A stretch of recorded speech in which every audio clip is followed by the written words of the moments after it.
All right. Welcome to Free and Alive Broadcasting. My name is Jules, and I have a question. Have you ever wondered why our parents seemed to have the perfect marriage? We know it was not perfect, but we had no idea what the silent generation went through. So today, Nancy Ngetha is breaking the silence and speaking openly and honestly about how our moms kept it together for the sake of maintaining the family. What do you do when divorce is not an option? So, welcome today. My name is Jules. Like I said, I'm a mentor, a coach. And even though I have these professional accolades, today I really want to just have an open and honest conversation with Nancy. Nancy, you are like my mom. And today we're having a mother-daughter conversation. And just tell us a little bit about yourself. I know we're going to talk about what you do, your coaching, your mentoring, and just introduce yourself. Okay, thank you so much, Julie. And as you say, I'm like your mother. Mhm. My name is Nancy Ngetha. I'm speaking from Kenya at the moment. And I'm a mother of three, a grandmother of three. Mhm. I've been married. I was married for 29 years before my husband passed on. So I had a journey for the 29 years from 1984 Mhm. to 2014. That is,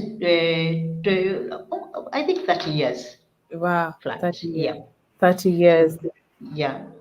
Yeah, so your my mom is the one who actually encouraged you to take nursing. So you're a registered nurse, you Kenyatta Hospital and so forth. So our families go way back, but like today, I really wanted to have a different focus for Domestic Violence and Awareness Month. I know sometimes we go into the gory details about all the things that are happening, but we want to empower women about what do you do after you leave the relationship. How can you find purpose in that adversity that you went through? Because both of us have been through the thick and thin of a toxic marriage, but we were able to come out of it, and then now we're having this conversation, so hopefully it'll be able to touch somebody else's life. So let's just go straight into it. We call that your generation the silent generation. What made you so silent about the most difficult thing that you are going through? Why did you keep quiet the way you did? Um, yeah, thank you for that question. And many of my age mates, they may not speak it out. Mhm, But when I listen to my generation, quite mhm, a number of us went through a lot of pain, or they're still even going through a lot of pain, even up to now in mhm, their marriages. But especially when we were young, let's say you're married for 2 years, 4 years, 5 years, mhm, you got into it to stay. You didn't get there to come out. right. And here I am, I've gotten married, I get my first child, I get my second one, and you are expected by the community to stay. You are Right. expected by your friends to stay, and most of us were silent. Very few of us could tell one another what you are going through. You Mhm, play like it is okay, it is all right. mhm, You have a sleepless night. In the morning, you wash your face, you powder yourself, get to work, get to my patient, do my business, or I do mhm, my job. In the evening, you are going back home and you don't know where you are going back to. And we have to keep quiet, like you protect the family name and mhm, also protecting your husband. After all, he is not that bad, but mhm. deep inside, you know you are suffering. Right. So Right. we kept quiet because of the community. We Mhm, kept quiet because of the family background where you are coming from. mhm, We also kept quiet because of the threats. Because you tell somebody, I am tired and I'm going to tell mom, I'm going to tell your mother. And he stands up and says, it's atanifanya nini? What will he do? What will Mm. she do? So you are there you actually, it's like you don't know what to do. Right. So the other thing, being a believer, a Mm-hmm. believer is supposed to keep the marriage intact. Mm-hmm. You're waiting on God. He is going, I mean, this guy is going to change, or this family is going to change, because abuse is not only from a husband, can also be Right. from the relatives. The And relative, the there family. you are a believer and you are going to heaven. Mm. So you're waiting on God, and living your marriage was like a mark of a failure in your spirituality. So Wow. you stay there because of community, you stay there because of the family, you stay there because of the children, you stay there because of the Christian faith. Right. Right. So by the time you are realizing 1 year is gone, 2 years are gone, 3 years are Mm. gone, and you're feeling wasted. And Mm. so it was a painful experience. Wow. Yeah. Yeah, So and you I felt guess, like, where are you going? Like, if you're leaving, it seems like, where are you going? I mean, because I had this thing where, I don't know if it's true, that if you leave and go back to your mother's, then you have to pay back the dowry, or there's something about dowry that also kept you in that relationship. It's like they have already bought you, and there's something tied to not only Christianity or religion, but also that dowry. yeah, the dowry, yes, but most of the time it wasn't the dowry, because the dowry referred, Mm, most of us even had no dowry. We just went to win, you started staying together. So mm, even the dowry, even if there was, it's another process which in my life I've not experienced mm, many returning the dowry.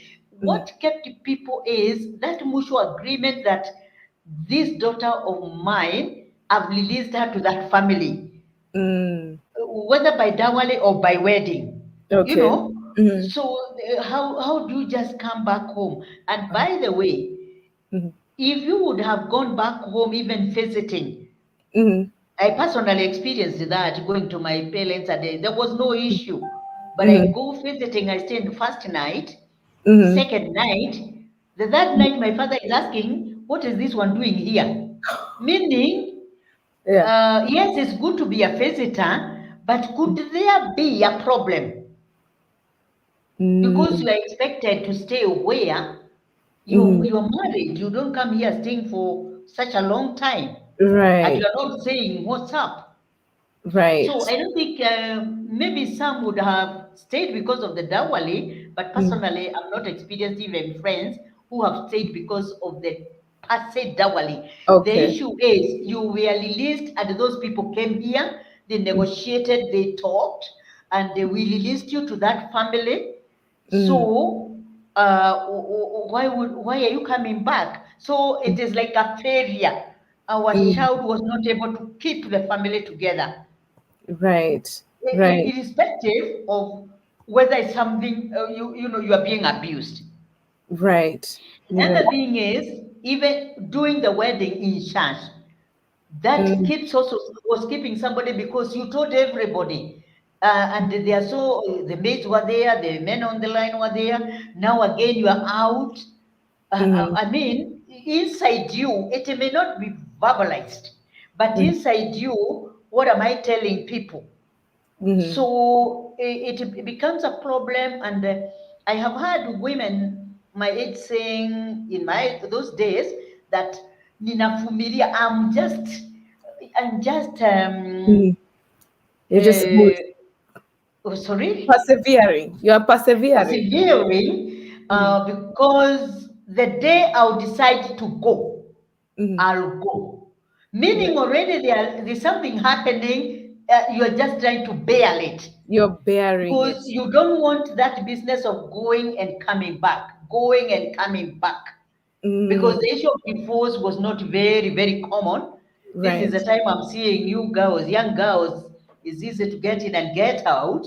In our days, it's something really even to be talked about. Nancy got married and she divorced. You know, those statements were not there. Right. They were unheard of. Right. And Right. even in the village, somebody I know a few cases. I don't want to quote them. I know a few, one or two who divorced, and they Mm. were kind of being, they were older than us. They were being pointed that you know that one Mm. got divorced.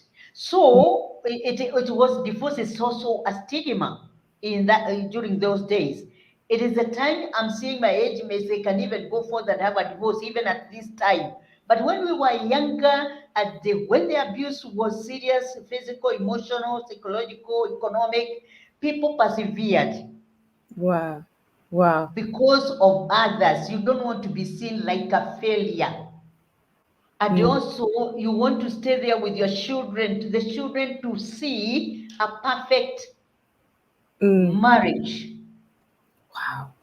Yeah, we had to pretend things are okay when Wow. they were not. Abu, let me just Maybe. stop you from there talking about, because when we were in marriage counseling, I remember talking to my husband, and we both agreed when the counselor was asking us who is a perfect marriage that you look up to, and we both said our parents. Even though in my intuition, I just really felt that the marriage was not perfect. I don't really think there was like anything like a perfect marriage, but because for me, a perfect marriage is one where people can stay silent about their problems for the sake of their children. And that's what, and I think we tried, as our generation, I tell you why we failed. We are trying to do things the way you did, but then we are realizing it's not possible.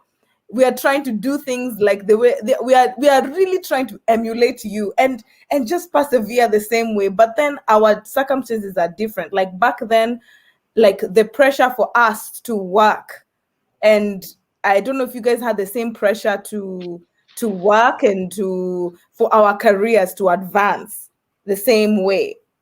Did you also feel that pressure as well? Because Okay, okay. Let me first of all comment on a perfect marriage. mhm, It looked perfect mhm, because we were hiding. right, But right, when I go deeper, mhm, for example, personally, when I ask my children, and mhm, especially the firstborn, mhm, there's a way I've asked her how she grew up in the family, what she can remember while growing up. I'm really shocked. Children hear, children see, but mhm, we were posing like we are okay. So I believe a perfect marriage is where people can communicate and they be assertive, which never happened because the time probably I tried to be assertive. I mhm, don't think I was assertive. I was aggressive right, because now I'm asking out of anger, and there mhm, comes now the physical abuse and the emotional abuse. So, mhm, but if people would be assertive, that is telling somebody the way your thoughts, your feelings, without infringing to their life, it would work. Coming about career, mhm, um, okay, we did the basic training, maybe okay, as a profession on us, but to a defense, some of our age mates was difficult because you're bringing up children, you want to take care of the children, mhm, and advancing more and more would seem like you're not mhm. a homekeeper, You're not a homekeeper. kind of, Mhm, although some still advanced. But even as you advanced and you went back to college mhm, for another diploma or a degree, mhm, we had also to check back that the home stands. mhm, So it was a lot of work to be a multitasker. mhm. But of course, because of the way women we are made, we can multitask. But Right, right. if I compare with the generation today, I almost feel like every other minute you are in school, or the younger generation they are in school, Mhm, degree, masters, PhD, which is mhm, it's okay to do that. And as we attended more to our husbands, mm. yeah, we Yeah. also attended more to our babies Mhm, as opposed to the current generation, and therefore maybe there is loss of touch between yourselves. I'm not sure. Between But the children, between between our. the couple, Oh, because okay. you're busy going to school, and the other one Right. is busy going to school. The children are left with maybe the house The help or the maid, house the house manager. girl. Mm, uh, maybe there's no time for one another, or right. even to learn one another. So the Mm, time you feel like there is some kind of an abuse, which I'm not advocating, you're mm, not able to discuss it and sort it out. mm, right. But I mean, I admire you guys because you're a bit outspoken. yes. Yeah, you are able to Yes. tell somebody, it may be in an aggressive way, or Yeah, maybe still very. an abusive You way, just go not on social assertive, media. but Yes. tolerance is a bit low. It is very low. I can tell. Let's just go from there. Like, our tolerance is very low, and I'll tell you why. Back then, you people had no other way to go on social media and look at perfect relationships. See what our problem is. We go on social Mhm. media and then we see other perfect couples doing their lovey-dovey things and being all romantic. So we have a comparison point, and especially now Mhm. that we have been more introduced to marriages in the West, like in America, the people have been married 3 4 times and stuff like that. It seems like more acceptable. And so, and then people are more vocal and we are more educated about what abuse is, because I think we had a conversation earlier are talking about emotional abuse, like psychological abuse versus physical abuse. So now we are more educated now to know that when someone is psychologically abusing you, it is abuse. Back then, I don't think you guys had that definition of what psychological abuse is. Because how do you gonna tell somebody this is what this person is doing to me, and you have no words to explain that what this is? What do you think about that? Sorry, I got lost a bit. Yeah, My internet got lost. we're talking about psychological abuse, because earlier we were talking about the psychological abuse. We are not able to really Mhm. articulate exactly what is happening Mhm. to you, Mhm. right? And so you are, so we are comparing your generation and our generation, as we're able to say we're gonna go online and educate ourselves and say this is what narcissistic abuse is, and then we're able to now see it happening in within our relationship. But you guys didn't have then that back then. You You didn't know, have there the. was the support system was poor because the expectation is you learn your home. Right, you run So your the home. interaction, unless you have a very intimate girlfriend Mm-hmm. to tell, it Mm-hmm. was very rare. And Mm-hmm. even if that age mate of yours, you detail what you're going through, they are Mm-hmm. going also to tell you, leave these men alone. They are all like that. Right, right. As opposed to now, Mm-hmm. let me go back to us. You know, something like emotional abuse Mm-hmm. was unheard of, although it Mm-hmm. was there, and psychological abuse. Mm-hmm. Because the abuse that people would look like this girl needs help or she needs to get out was Mm-hmm. physical. Okay. I'm very sure if I would have gone home and beaten and it can show, I don't Mm-hmm. think my parents would have advocated that, even my own personal, very personal friend. But Mm-hmm. the emotional abuse, it's rarely noticed. It's only that now we've been educated. Mm-hmm. But many of us walked on eggshells. Right, right. Many of us felt bashed there, and you can't open your mouth. Your self confidence was washed away. You Mm-hmm. have to calculate how to respond because of the way you are going to be told. Mm-hmm. So, emotional and psychological abuse was rarely discussed, but I can tell you it was there. I've gone through it. Mm-hmm. Right. No fight, I cannot show. I Mm-hmm. cannot go and say that I'm walking on eggshells, which eggshells?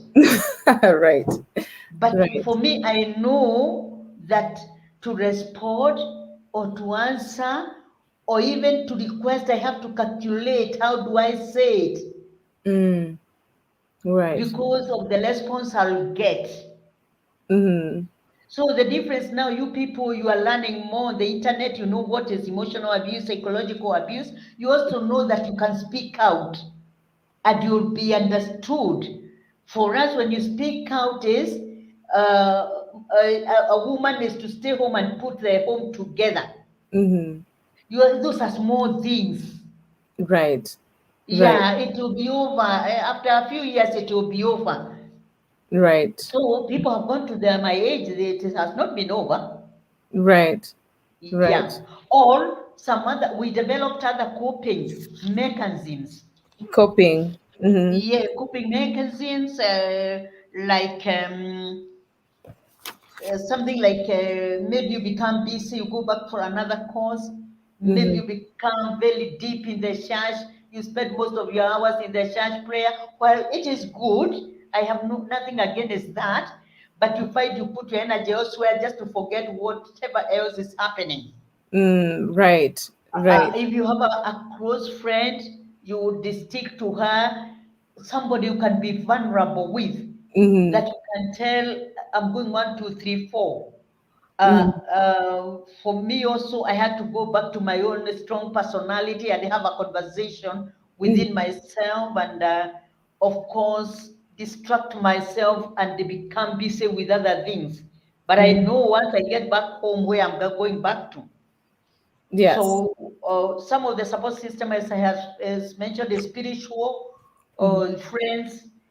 Um, the other thing that I still think so much about it is about my other coping Mm-hmm. was my one of my children. Mm-hmm. Mm-hmm. Yeah, she understood more, though I couldn't give things into detail. She kind of became a support system when Mm-hmm. I felt I couldn't cope so much, but I can't say why. What it is. Yeah. I think I burdened her so much Mm-hmm. with the responsibilities Mm-hmm. so that I'm also able to cope, though Yes. not knowing why I'm giving her some of the responsibilities. Mm-hmm. Right. So, but now that we are adults and they are adults, and maybe sometimes I discuss with daughter to mother Right. discussion and we laugh about it. Right. Right. Yeah, without embarrassing anybody. Right, exactly. Well, because now we're older, we know, like we've been married ourselves, so we know what it's like, right? We're not children anymore. But I want to Yeah. talk about those coping mechanisms. A lot of the time, Mm. the coping mechanisms were not working, and I think our moms, the bitterness and the resentment. I think the resentment that should have been meant for him, for I think they poured it out. And I've always been wanting to ask our moms this, because as our generation, you know, the way we were beaten so badly, you know what I mean? A lot of them, they just faced a very angry mother. You're wondering why are our mothers, and it's not just, I'm not talking only my mother, I'm talking about our mother in general. You're finding someone is at war with you, and they're like, whatever it is you're doing, whatever you did wrong did not match the kind of beating that were being Beating. given. They were facing something they couldn't do it to the husband, but now they poured it all on the children. We faced the wrath Okay. of everything Now, we were going. now, sometimes I say something in my house to my grandchild, Mhm, and she answers me back, and she asks why, and I wonder, who are you asking why? mhm. So she reported to her mother the way I am, and she was asked what happened, and she said 1, 2, 3, and she was asked, and you are not scared, you answered. You know, in our days we never answered. So Right, my granddaughter is like, why can't we? Why wouldn't you ask? right. Now, now that I have learned psychology, Mhm, I know what we were doing. It mhm. was displacement. Because Displacement. the target subject was my husband, Yes. but I cannot beat him, I Mhm, cannot answer him. So there are two things that suffered in our houses: the children and mhm. the cat. The cat. And the Yes, dog, yeah. because and the dog if it was there, And the maid, because and the the maid. maid we shouted at them until when I look back, Mhm. I can see it was displacement. Yeah. And beating children, I did beat, and I think you have reminded me Mhm. when I was younger in marriage, there was quite an amount of abuse, Mm. physical, emotional, psychological, and even financial. Mm. And when I look back, my firstborn suffered so much. Mm. When I was getting the lastborn, I was a bit assertive. Mhm. So I didn't dispraise. Mm. No wonder I am told that I got this baby when I was tired of beating people. Right. Because I don't think I've ever, but my firstborn, I dispraised on her. Mm. I would sometimes, I remember one day, and whatever she had done didn't deserve that beating. It only deserved it to talk. I Right. got a hosepipe. Mm. It, Mm. it landed on her. Right.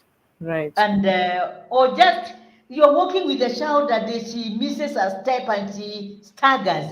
Instead of Mm. saying sorry for her, you just slap again. What were you doing? What were you looking?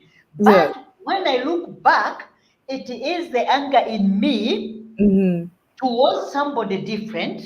Right. But this helpless kid The helplessness. is the Mhm. one to suffer. That is a defense mechanism, Mm. displacement. Right. Right. So, but the other coping, Mhm. for me, I used to knit a lot Mm. and crochet a lot, and it would take my mind away. Wow. Yeah, that one also helped me so much. So you The other escaped. cop, So you sorry? escaped. You are still escaping. You are not taking drugs or alcohol, but you are still escaping, Yeah, and I was still in some escaping and way. it wasn't solving the problem. My problem was solved when I learned to be assertive. Wow. And it shocked my husband because he wondered whether I'm still the same person. Right. Right. He asked me, what has happened? Mhm. And I didn't know how to answer that Right. because I didn't want to appear rude. But Mhm. when I learned to be assertive and to be firm, I'm not being abusive, I'm not being aggressive. It's just the Mhm. way I feel about what is happening. And me, Mhm. I continue with what I'm doing with my career. And I still meet his needs. I don't have an issue with that. Mhm. Mhm. But the issue of that fear and walking on eggshells came to an end. Right. Even though partly I would still feel, of Mhm. course, it is not complete, but I felt that I have moved a little bit. Right. And I think I'm telling you, our generation picked up some really bad habits from your generation. And I think one of it was enabling. We enable and it's not all marriages, but a lot of the times, because we have our careers that are going because of the pressure to keep the home together and everything, we carry the financial burden. And I've seen it a lot, mostly because I've lived mostly in the States, but I see the people who came from Kenya and they are now living here, they are doing the same thing that they were doing back in Kenya. For example, the woman carries everything. She's the one who's doing 16-hour shifts. She's the one who's making the home and doing all that stuff because we saw our moms doing it. So we are enabling that same kind of behavior. I've seen it done. And would you call that financial abuse? Or what do you define? How did you experience yourself that financial abuse where you're carrying the burden and enabling someone who is not really even pushing forth themselves? Um, I think we are the ones who introduced that enabling behavior Mm-hmm. because what happened, let's Mm-hmm. say, for example, the electricity is not paid. Mm-hmm. And you have to protect this home, protect this man. Mm-hmm. And the Kenya power, Mm-hmm. they are coming to disconnect. You Right. don't want to face the embarrassment that you're in darkness. Right. So you go borrowing and you don't tell people the truth, or your relatives you pay. So the power is still there. Hmm. Or maybe the house rent Shame. Yeah. or the water bills. So our children saw us do this.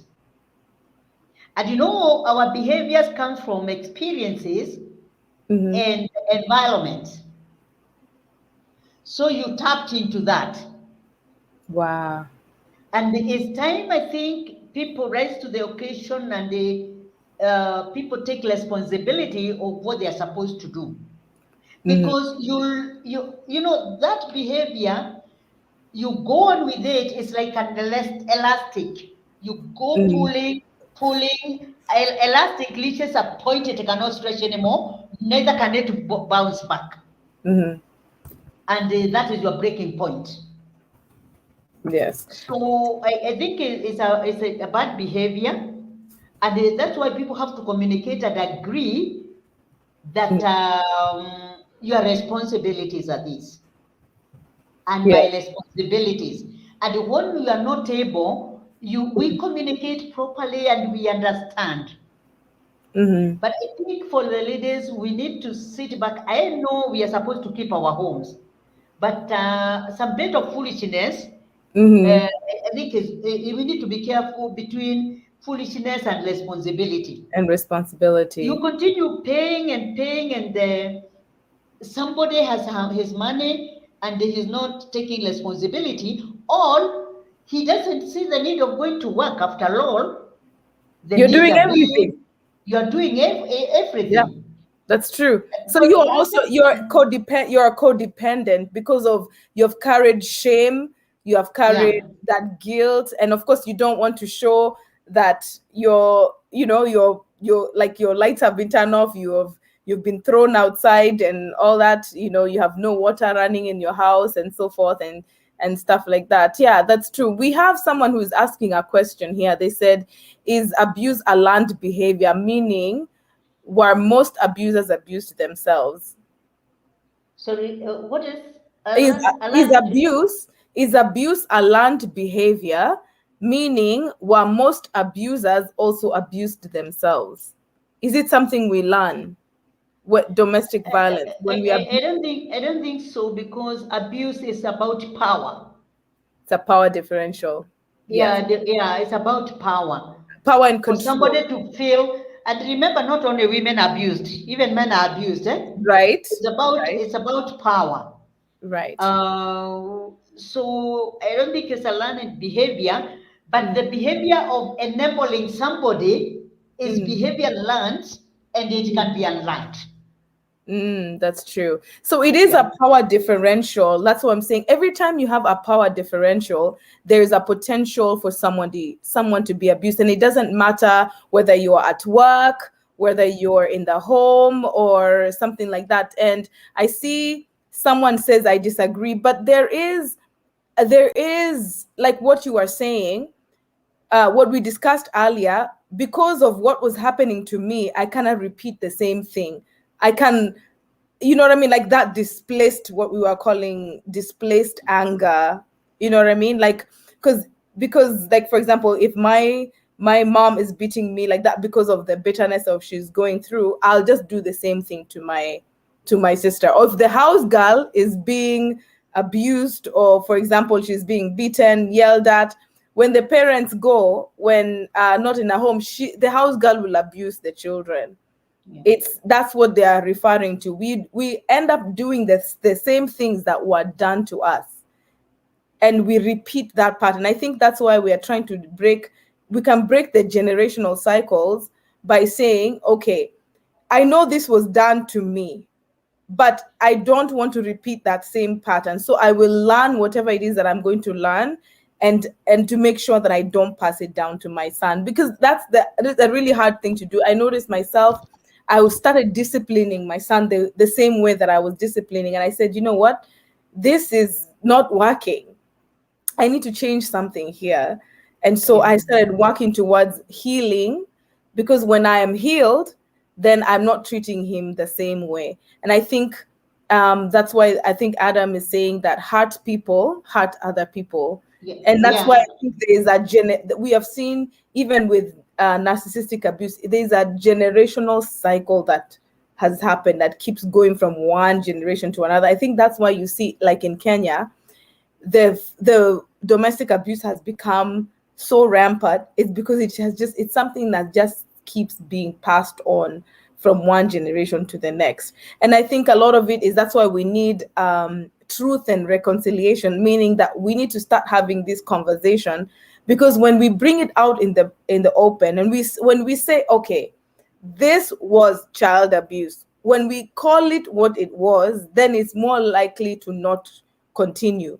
You know what I mean? Because Yeah. if we justify the way we were beaten and say, you know what, um, we use excuses. We give Yeah, excuses yeah, for why this. we cannot justify, Mhm.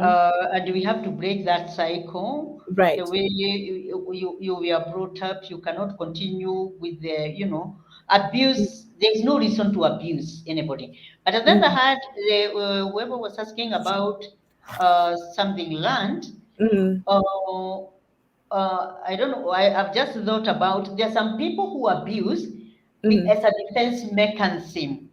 Right. Again, it goes back to power. Maybe Right. let's say, for example, I am more learned, I'm earning more money, and my husband feels like he needs to prove a point. You Yes. work, be the head of the department. When you come home, Mm. I am in charge. I And see. so, again, but it narrows back to power. I am Mm. powerful. Right. I am the more powerful person here, whatever you are doing out there. And Mhm. so for them, they are abusing in terms of because of the ego, the The man's ego. ego, to Mhm. prove a point.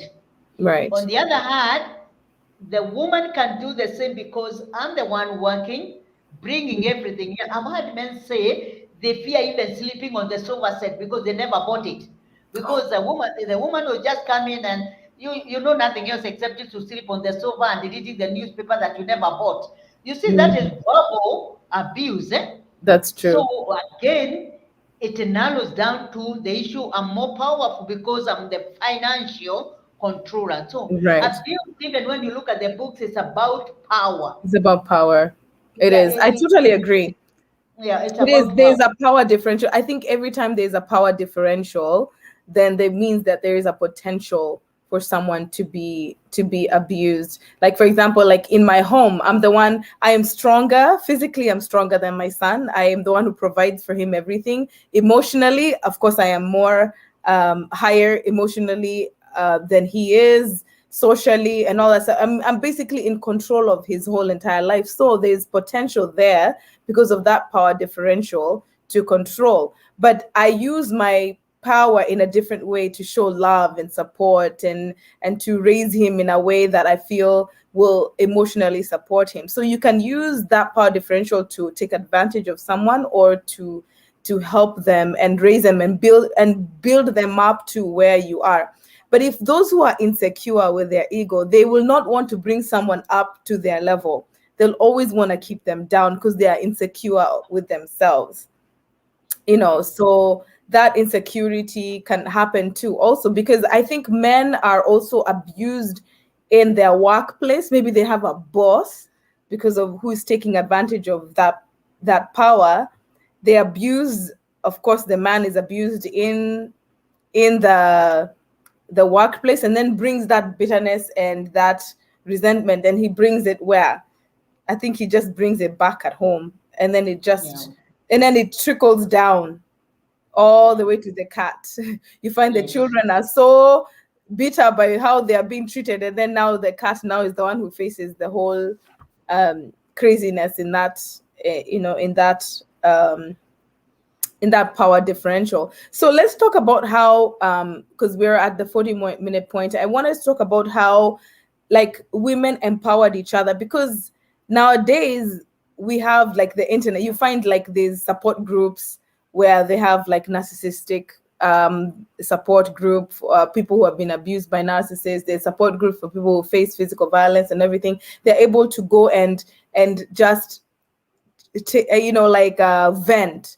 But I don't know if venting is the best way. Just being able to just vent is not very productive.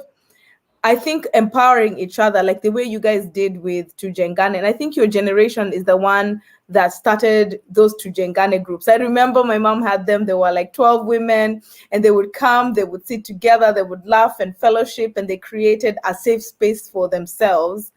And they empowered each other financially, socially, so that they can be able to endure. I think that's how they endured a lot. What is your advice about this generation, how we can empower each other so we don't feel so isolated? Okay, thank you for that question. And even as I come to that question, I've just also remembered when we are doing our weddings, the Mm-hmm. current generation or the dawali, the way our generation talk to you people, Mm-hmm. our expectation, if I'm told they want to speak, we have given you to this man, do one, two, three, do one, two, three, be obedient, be what? And we say all those things.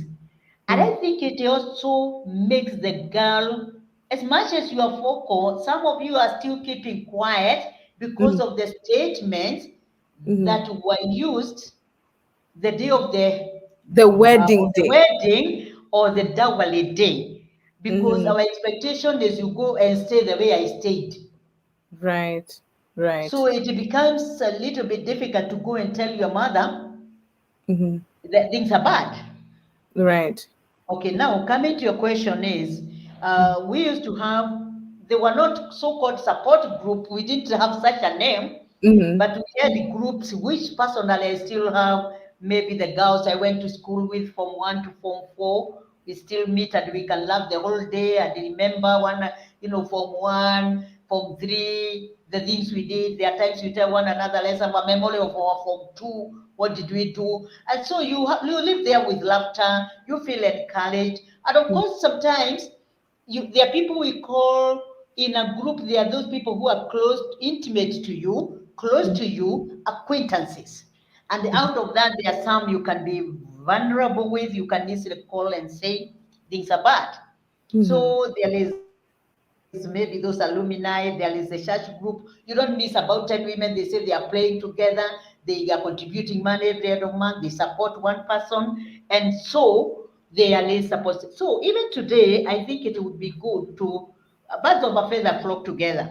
It's good Right. to have support group because when you talk, a process in us takes place called catharsis, and you feel like a burden of your shoulder. Goodness. And you also realize, oh, I am not alone. It's like a peer to peer. So Mm-hmm. I think support groups, not necessarily for divorcee or maybe separated or maybe singles, it can be named anything, but as long as it is meeting the emotional, spiritual, and physical needs that are there, I think it would be all right. You'd feel that you are not alone and you have people whom you can learn to and fellowship with. Right. Yeah. And so that brings us back to talking about what we do with resilient souls. Well, I feel I think counseling is important, that one-on-one counseling, but I think people should be plugged into a support group of people who are going through the same thing, because adults kind of feed off of each other, and like you said, you don't feel alone. So if you're watching this and you've started to realize, you know what, I don't think I can go through this on my own again. Please join a support group, and we have different support groups that you can join. If you go to Resilient Souls, www.resilientsouls.org, we can be able to plug you into a support group, and we do Amending the Soul program. It's a healing program, and it's about between 12 to 24 weeks. And also this month, because it's Domestic Violence Awareness Month, and I have reduced my booking fee as well, to $25 only. And you can see the link right here. The link is right on my sorry, oops. I sorry about that. I think we lost Nancy. Um, sorry about that. We lost Nancy. So the link is www.mymentor.life/Julia Muya, and I believe that link is also on your on the comments as well. Here's Nancy. She's coming right back. I think there was probably a problem with internet. But we do encourage everybody to be a part of a support group, and we have the help that you can need. I lost you there for a second. I don't know if it was Internet. I don't know okay. what happened to internet. Maybe it was the internet. But can you also tell people how they can be able to reach you? Because you do also counseling and mentoring as well, and how they're Yeah, able to. as I said, I'm in Kenya. Mhm, I'll give my contact before we finish. mhm. I And I can operate also write it from, on the comments as well. okay, I can. I'm operating from Nairobi, Okay. Mhm. at Haringam, Okay. Okay. the Scripture Union Building. Okay. Scripture Union Building. Okay. Are you able to type that also on the comments as well so that people will be able to reach you if they can, if they needed help? I'm trying, Mhm. I'm typing, just 1 minute. Okay. Okay. Yes. Is there any other question even as I type? Yeah. I'm trying to. This is a really sensitive one. But I thought while we're here, we might as well talk about it. When I went back to Kenya, I talked to women or our mom's age, and they were, I don't know, maybe it's something about me, but people are very open and honest when they talk to me about their lives. And there's one lady who opened up to me and talked to me about how she she's still with her husband even though he had been unfaithful with about 26 women. I think that she knew of. He was addicted to pornography, was unfaithful with many, many women, and she was also afraid of having AIDS and other venereal diseases and all that stuff. And I think it made me realize, wow, I think, and then just the physical abuse also, and I think the pornography and the sleeping around and all that stuff. I was like, wow, I started to feel that why am I leaving? And like these people have gone through so much. I started to actually undermine my own situation, feeling like they were heroes. And I think sometimes I started seeing as I think the more you can endure, it seems like there's a trophy that people have. Like, hey, what do you mean? Yours has only slept with 5, mine 26.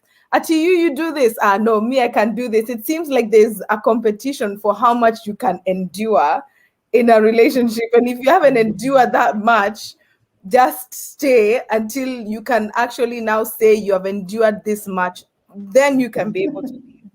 I was like, wow. I feel like laughing because Uh-huh. the times I sit down and my firstborn usually asks me, Mom, when will you be ready to write the book? Wow. When And will you be ready to write the book? yeah, because and I tell her I need to make sure Mm, everybody is ready for this because if I actually write a book and exactly what my life was like, mm-hmm, and again, not physical. mm-hmm, Physical is very minimal. mm-hmm, It can be a big book, and I would be asked by somebody, why did you still stay on? mm-hmm, And even after he has gone, I think I still suffer some emotional abuse mm-hmm, from the family setup. mm-hmm, I have no much say, and I have to think properly before I ask for anything or do something. mm-hmm, And I'm saying this, I know some of my children could be listening.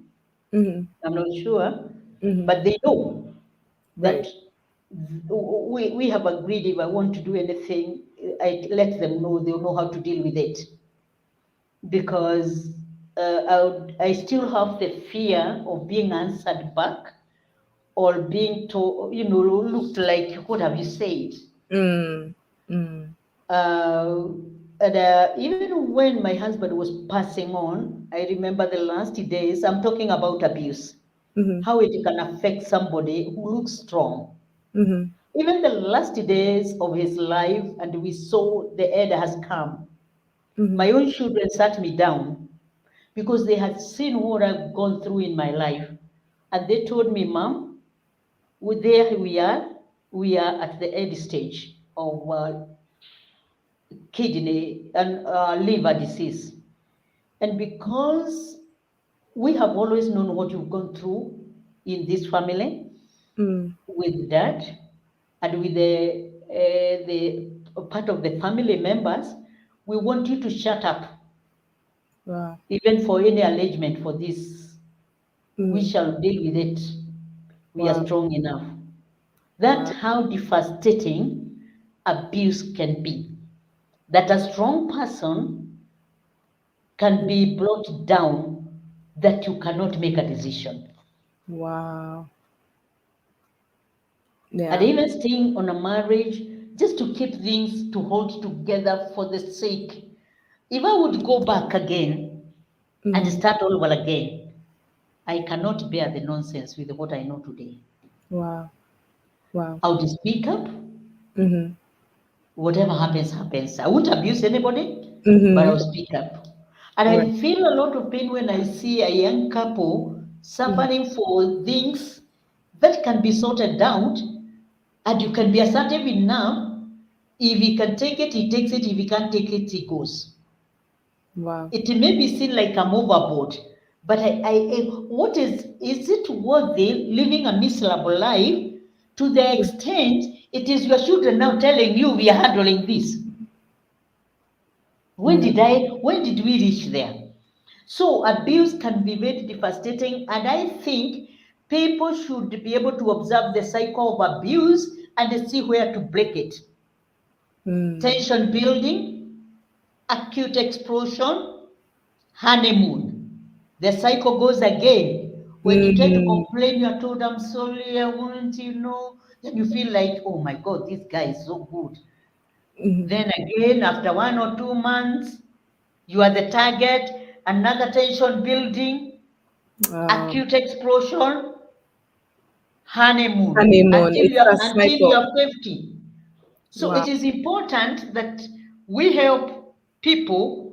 We are not saying the divorce or separate, but to be able to diagnose themselves.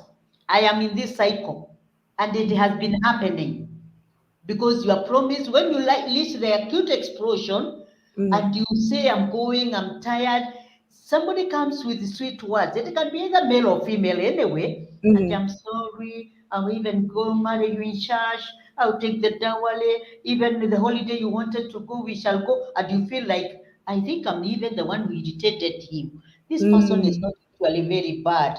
Kwani, how did I talk to him? So you start even feeling guilty. You are the one who caused the abuse. And the home becomes quiet. Remember, it can even happen when you're girlfriend, boyfriend. So when you get married, it graduates. Mm. So you go again, tension building. There's nothing you've done to this person. There's tension in the house. There's throwing of tantrums. Then you get tired. You start physical fight or verbal. Again, I'm sorry. I want to do it again. It was just alcohol. It is my mother. It is the money. Those excuses. Mm. So that is what makes people to reach to the point your children are telling you, Mom, you have suffered so much. Not that we didn't notice or I didn't notice, but because of the mentality, I must keep the home together. Mhm. I lived for everybody else except myself. Right. Right. And Wow. it can be very sad. So we were silent generation, and Mhm. we have passed that to our children. And Mm. I think people need to speak up. but not abusive, not aggressive, just assertive. Just And even assertive. somebody you can be vulnerable with, that you can be able to tell exactly the way you are feeling and you are stuck, you don't know what to do, either in Mhm. a professional way or as a close friend. It is going to help to see the half empty, the half full glass, what is good about the relationship, what is bad, what needs to be worked on, and where it cannot be worked on is also, we usually say, counseling is helping somebody solve this problem or cope with the problem. But some problem you're not able to cope with them, you Mhm. have to step out Right. Right. without feeling guilty. It Yeah, is your life. that's true. Even your children, the one that you stayed for. Mm. Like now, how many do I have in the house? Right. None. No, I know. They are growing. So, We are living for people. We are yeah, staying for so I people who are lived going to for come and them. My yeah. husband is in the grave. My children are out of my compound. It's the time I'm looking back and I ask myself, ah, yeah, what was happening? I have no regrets per se because there's a point I changed and I worked on my career. I worked on my business, whatever I'm doing, even up to today. But when I look back, I could have done it I did differently. it differently, a little I'm differently. not saying I would have left him, but I would have done things differently, Differently. and still we would still have made it, maybe. Hmm. Yeah. I think you what you're saying is we are being assertive means that I'm not aggressively now retaliating and I'm Mm-hmm. not throwing tantrums myself. I'm doing something that I know is I'm going to speak out, but I'm going to bring the community to help me with it. I think that's what I did myself. I just brought it to the open and we created a safety plan. I said, you know what? I remember my father saying, you need to move on with your life. You need to get your finances together because no one is going to come and rescue you financially. You're still responsible. Whether you're in the marriage or outside the marriage, you are still responsible financially for your children. But then he said, you can come back anytime. But in order for him to come back, you have to have a one on one conversation with me. Let him come have a man to man conversation with me. Yeah. But reconciliation is possible and it's open, but you're just saying let's have a safety plan in place. Let people surround you and support you so that and so that you're able to be emotionally capable of being able to be in that relationship, so there's not Mm-hmm. that power differential. You know what I mean? You're not looking to save somebody. You've started dealing with the issues of your family of origin and all that stuff. You continue to heal. So I think what you've said is very, very important. I think Tabitha Kehara said, Nancy, thanks a lot of wisdom. She says, learning about the acute cycles. I think she's heard about that acute cycles. I've also heard about it where you just keep going into these cycles and you see this pattern. And a lot of Yeah. times it's hard to see that pattern if you're in it. Only someone on the outside will tell you that you're in a cycle, but you can't know it when you're inside Yeah. yourself. Yeah, it's very, very, very hard to know. But would you tell someone to leave in a relationship? Personally, I don't think I would tell somebody leave a relationship because I feel some people are addicted to the flame. Some people just really like that chaos. Why would I take someone out of the fire if they're addicted to the flames?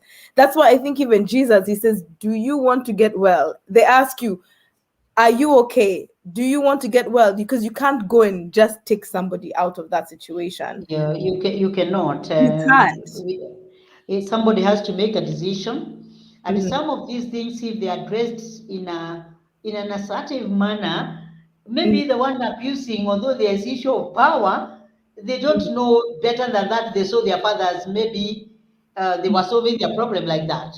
Right. Right. So we cannot advocate people to leave. However, Mhm. with the help from maybe peer support, Peer support. or I mean, as a person you're vulnerable with, and Mhm. the professional helps to open your eyes, Mhm. then you can make a decision whereby we say when you're making choices, you have to look at the challenge. We call Mhm. them the three C's. Look at the challenge. Mhm. Look at the choices that you have or options. and the consequences, then Got you it. take responsibility. So Mm, I can listen to somebody. We look at the pros and cons. We mhm, see if there is harm. You can because of emotional abuse or physical abuse. Then, but when there is physical and the life is endangered, you are encouraged to step out fast. mm, okay. Yeah, you sort it out from outside because I would rather have a life being or somebody with her Who's hands alive? complete Yes. than having hands that are chopped. So we have to look at it. You don't still have to stay on until you find a therapist, and somebody every night is threatening you with a gun or a panga or a knife. It is advisable you step out Find safety. and let somebody know that you have stepped out, Hmm. and then they can be solved while you are outside. But there are other issues that can be solved when you are still there. So is there, I know over here we have a lot of organizations that have shelters for women. What is there, are there systems that are in place in Kenya right now so that if a woman is being physically abused, that they can go into safety somehow? They can There find are safety? safety houses, although they are very few, and Hmm. I don't think they're government oriented, but I know a few that people who have gone through domestic violence, sexual gender violence, they can be rescued. Okay. I've not checked on any, but I know my daughter has stepped into, Mhm. it has some interest on that line. Okay. But it's something that I think maybe is coming up. Right. Right. Yeah. Do you think that maybe the church can also be able to be a part of it, or is are they an integral, we don't have Sorry? to wait. Do you feel like the church in Kenya is one of the biggest organizations that can also be able to support that? Do you feel, are there certain churches that that are more able to help, who are aware of abuse, and they are more educated on this subject? Because it's not all organizations that can be able to help. But I know, for example, like Parklands Baptist, where I did my divorce care. They're very good with supporting people, both men and women who have come out from abusive relationships. They have divorce care that you can go and find support. So I would encourage, and I saw even Nairobi Baptist Church have been, that's a good place to be able to find support, because they've started to realize that it's not just divorce that's the problem. People are actually in pain.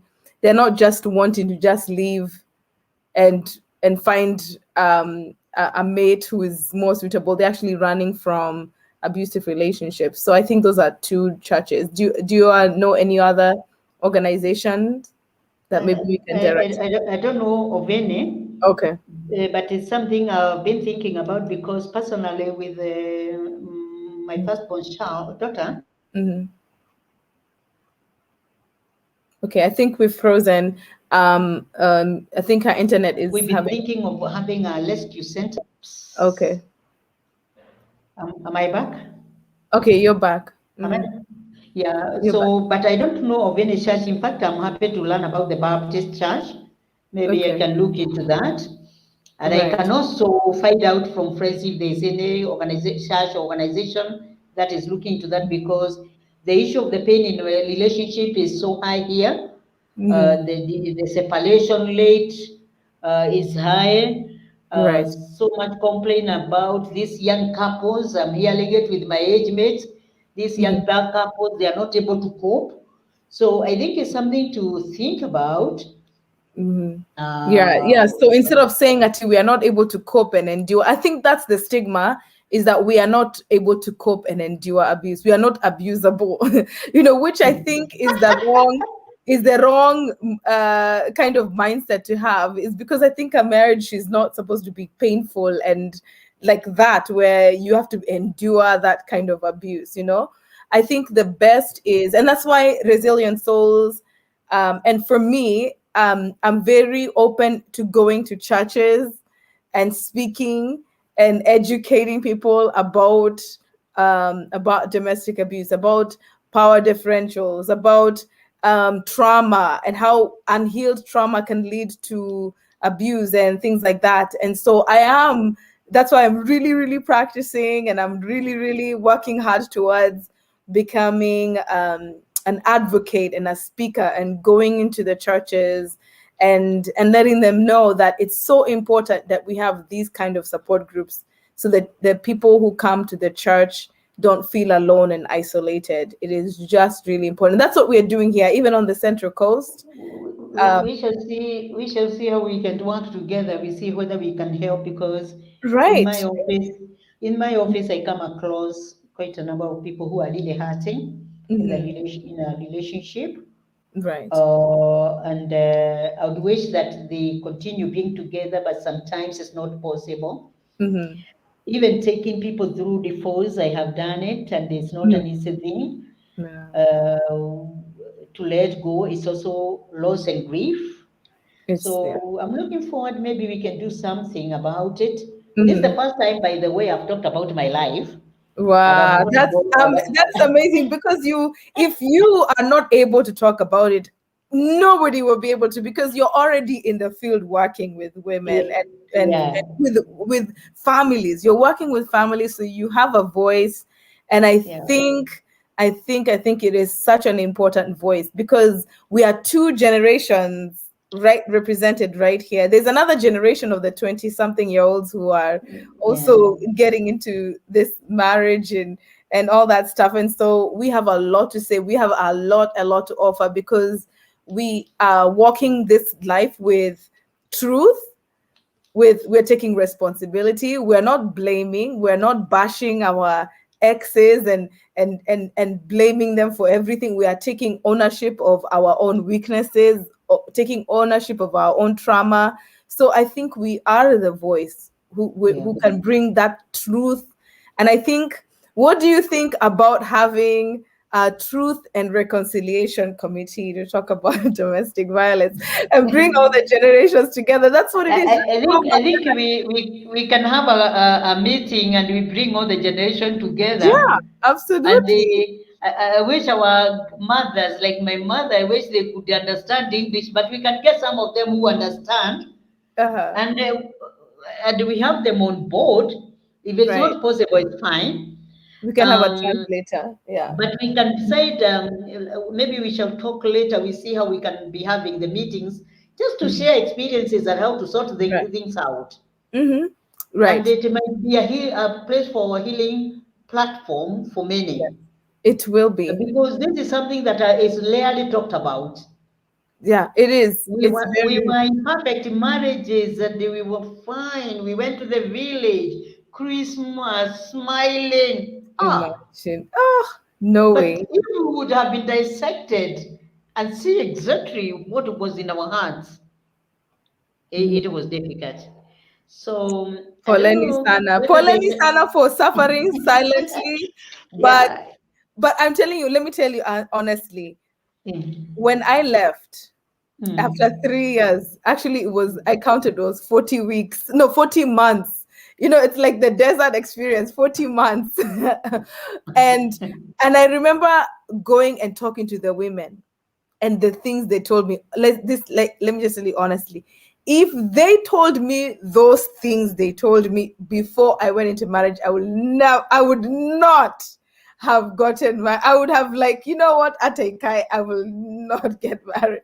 It's not about scaring people about this, but I would have maybe made a different decision. But I said, this is what it is. I wish marriage counseling, they would just sit down and tell you, this is what can happen in a marriage. Not to just scare you, but to tell you, go into this knowing the potential of the pain that you can go through, because I don't think a lot of people know what really, really, really happens. But in a safe environment, I think we should have a webinar, We should have a meeting, and maybe. maybe Yeah, we talk after this, maybe tomorrow, or maybe the right, course of the week, what your right. thoughts are. Yes, But if you allow me, I want to appreciate. I can see my yes, power is going down. That's right. If you allow me, I would like to appreciate some few people quickly. Okay.